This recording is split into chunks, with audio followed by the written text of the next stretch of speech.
So the Congressional Progressive Caucus has released an executive action agenda. The reason why I want to talk about it is, well, to predict the future of U.S. politics, what the left is going to be pushing for the rest of the Biden administration. Now, a lot of these things I know they're probably not going to get, and they're counterproductive, but still interesting to see how the political winds, which way they're going to be blowing. And basically, to put my cards on the table is, I think they're absolutely delusional. From the things, well, let's just get into it. Okay, point number one, they tweeted this out: lower healthcare costs. Now, they probably mean lower healthcare costs by, well, we're just going to give more subsidies to Obamacare. And in actuality, that just makes healthcare costs more expensive, because the more you subsidize things, the more inefficient they're going to get. Obviously, the real way to lower healthcare costs would to deregulate healthcare, to have a more of a free market, to have these companies. I know people could not stand or could not fathom that these companies would be completely super private and, it's complete laissez-faire to where you drive healthcare costs to a minimum. I know that people are just too trapped into this mind of like the government has to regulate and do all these things, but they're going in the complete opposite direction. While you can lower the healthcare cost to like a family, quote unquote, if the government provides more subsidies, but the government has to take that money from somewhere else. So if you look at the larger picture, you're not going to do jack squat, okay? Next point, cancel federal student loan debt. This is kind of a funny thing. I mean, this is probably another thing that would probably, if the federal debt is canceled, well, it'll make college education even more expensive because, well, the university can keep hiking rates. The reason why people have all these rates is because the government got these government loans that people can't default on. If people had to pay out of pocket, colleges would be 10 grand for, a doctoral degree. People going to pay for what they can afford. And it's completely not true that people will just go without education. No. Yeah, some rich kids will have like the sushi, the climbing wall experience or whatever. But for the most part, people still have college educations. It's just they might not have, the college might not have the money to build all sorts of football stadiums, and that's okay. Now, even though I think they can.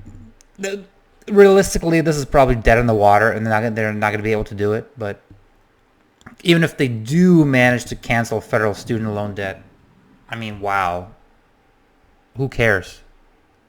All these people are going to accrue this debt anyway. Again, they don't have the educated, white voter or whatever in their 40s or whatever. That's like the Democratic base. They're not going to completely, and all the Democratic Party and the progressives, all the entire left, they're basically on life support from the colleges. That's where they draw their ideas, draw their people. They're not going to be able to shut off this college system. I mean, the way to do it, if they really had their, if in their ideal situation, you would cancel all the student loan debt, and then you would privatize all these schools. You'd be making them all, or nationalize all these schools. But they're not going to do that. They don't have the political power to do it. They could only cancel the debt, which will be incurred over again. So it's ridiculous to even, I know, what are you trying to accomplish with this, aside from just buying votes? Next up, we have expanded worker power and raise wages, which is just ridiculous how these people, they're so economically, wages are price of a market. The prices go up when there's a shortage for a certain thing, or there's more demand for a certain thing. You just don't raise wages in a vacuum. It doesn't work that way. Expand work. I mean, I guess what technically how they could do that, and they already did that during COVID, which is start sending people a limited amount of stimulus. People can afford not to work. A lot of people can exit the workforce, and voila, you've raised demand for work. But it's not in a vacuum, so companies have to pay people more money, because if they were to invent a technology that would increase the productivity of workers, then yes, the worker can get paid more without raising prices. But here, these people are just mandating stuff. So yes, you can create a situation where you have an upward pressure on wages, but the prices are going to go up as well. And guess what? These same workers are buying the goddamn same goods too. So it's just a ridiculous thing that you could micromanage, like, oh, we're just going to raise wages. Oh no, but the prices and the standard of living for everybody else, that's going to stay the same. No, it's not. Stupid. Here, another point. Advance immigrant rights. Well, in this arena, I think they could do something. Even though, I mean, even Trump is not in office, but however, the populist right, or I mean, like the America First, MAGA movement, it's still around.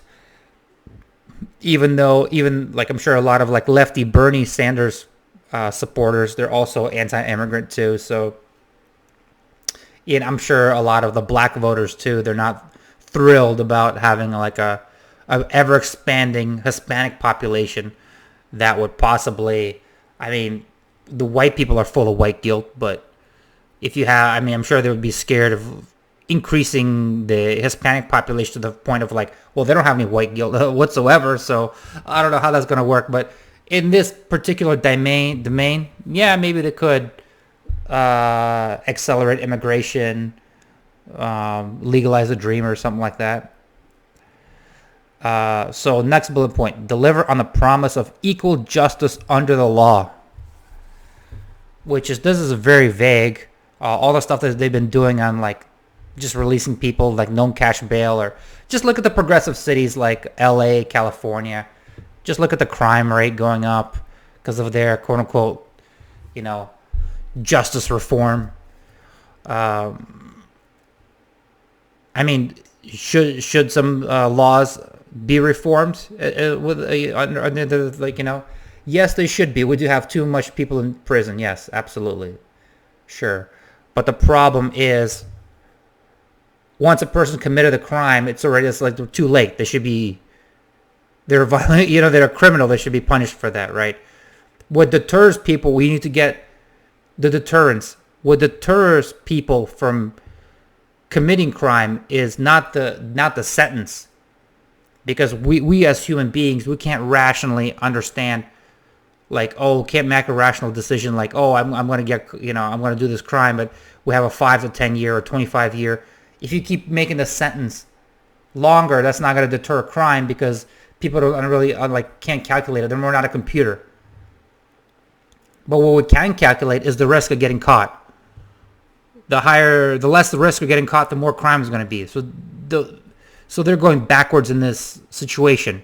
It's like we need more police and more cops, or just like a more vigilant police system that people know that they have a high chance of getting caught of whatever kind of crime, whether it's murder, whether it's shoplifting or whatever. That's actually going to reduce crime and actually paradoxically going to keep more people out of jail. But they're doing it ass backwards, where they're going to enable all this crime, but then when the people commit this crime, they're going to be soft and lenient on the crime, which actually is going to it's not going to solve it. It's going to have people are going to start reoffending, and we're going to do a spiral where there's even more crime. It's just unworkable, stupid. Next bullet point, address the crisis of climate change and reduce fossil fuel dependence. Another laughable matter, not to mention like China and India are like the biggest like CO2 polluters or whatever. So it's like they're not gonna stop because their economy is growing or their population or whatever. So it's like they ain't doing jack squat. Um, so that I mean, like, what are they gonna do about about the real causes? Are they gonna like tinker around the edges of the United States? Yeah, I guess they could. Oh, but here's the thing: the irony of ironies is this. So they sanctioned Russia, and they're not going to buy Russian fuel. And Russian fuel is like 5% or whatever. Oh, the prices are going up. Okay, the prices are going up, and this is what they want, right? You want the fossil fuels. You want gas prices to keep going up to make green energy more competitive. And at the slight rise of prices, the government's already crying uncle. It's already sending stimulus. Like in California, they were proposing sending stimulus checks to people because they know that if higher fuel prices are basically going to get the politicians kicked out of office because people are going to be so pissed. So they're trapped in. They're only, I think, their only saving grace is the ignorance of people because they can do like all this like green environmental like carbon tax credits. They can do all this stuff, and all this food and all of what people use are all solely heavy based on fossil fuels. So they would reduce people's standard of living, and regular people, the voters, would see the prices of everything going up. Whether they can connect it to all the green policies that the Democrats enacted, I don't know. But if the people actually do see the connection, they are screwed. They can't politically do anything on global warming because people are not going to stand like, yeah, people. This is the super classic case where things sound good and people want to say whatever. People vote for things that sound good because like they like the politician or they like the general whatever. But when people are actually like starting to feel the pinch, shit gets real. Shit gets real, and then those, you know what I mean? It's one of those things where like, oh, are you in favor of like, saving the climate and whatever? Like, oh yeah. What about if your utility bills and your gas and whatever? Let's say you spend $10,000 more a year out of your income on the whatever. People are gonna be like, no, I'm pretty sure. Yeah, I'm sure the more affluent you are, for sure, if you're upper middle class or whatever, that's fine. That's the like sacrifice you're willing to make. But some people that are just living hand to mouth or barely like month to month paycheck, that's going to be a no. So another bullet point, I don't have, invest in care economy, jobs, and standards. I don't have much to say about this one. I'm not exactly sure. Are they talking about like child care that they want? They want everybody to have standardized, create some kind of federal laws for child care, which will probably make child care even more expensive, but just not sure about that one. And here we go, the final one. Regulate for economic and tax fairness. And I love it that they just say this without irony. Like, if a regular person would read that, what is fairness? Fairness means everybody gets the same thing, right? When they say tax fairness, they mean the opposite. Because 50% of Americans don't pay any like income taxes at all. So if you'd say fairness, they'd be like, oh, well, we should get everybody paid to pay taxes. I'm sure that's exactly not what they mean. They mean the polar opposite. America has like the most progressive tax laws in the world. Completely. And if you look at those Nordic countries, well, the Nordic countries tax their middle class a lot more. But they're not saying that. But to pay for all the programs, to pay for all the welfare, well, I'm sure they're not alluding to that. They mean by fairness is going after the millionaires and the billionaires, because they hoard all this wealth, and that's unfair. Well, to me, it's like, all right, well, dude, I'd love it. I'd be like the biggest advocate for progressivism there is. Why not a flat tax on everybody? Everybody pays 10%.